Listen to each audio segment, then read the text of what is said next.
Assembly జరుగుతుంది. కనీసం ఈసారైనా అటు పాలకపక్షమైనా ప్రతిపక్షమైనా ఆంధ్ర రాష్ట్రానికి జరుగుతున్న అన్యాయం గురించి ఆలోచన చేయాల్సిన అవసరం ఉంది. ప్రతిపక్ష నాయకుడికైతేనేమి పాలకపక్ష ముఖ్యమంత్రి గారి జగనన్న గారికైతేనేమి లేఖలు రాయడం జరిగింది. ఆంధ్ర రాష్ట్ర ప్రజల హక్కుల తీర్మానం అని, ఆంధ్ర రాష్ట్ర ప్రజల హక్కుల కోసం ఒక తీర్మానం చేయాలని సూచించడం జరిగింది.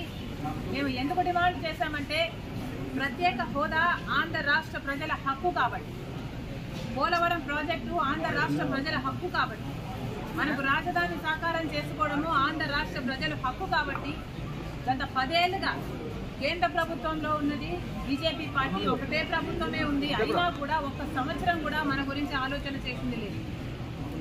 ఇంతకుముందు 5 సంవత్సరాలు చంద్రబాబు గారు ముఖ్యమంత్రిగా ఉన్నారు, ఆ తర్వాత ఇప్పుడు 5 సంవత్సరాలు జగనన్న గారు ముఖ్యమంత్రిగా ఉన్నారు. కానీ ఇప్పటి వరకు కూడా ఆంధ్ర రాష్ట్ర ప్రజల హక్కుల గురించి ఎవరూ ఆలోచన చేసింది లేదు.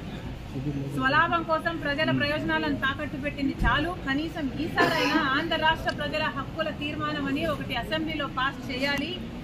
మనకు ఎందుకు ప్రత్యేక హోదా బీజేపీ ద్రోహం చేసిందో, మనకు పోలవరం ఎందుకు ద్రోహం చేసిందో, మనకు రాజధాని ఎందుకు ద్రోహం చేసిందో వీరన్నిటి మీద అసెంబ్లీలో చర్చ జరగాలి.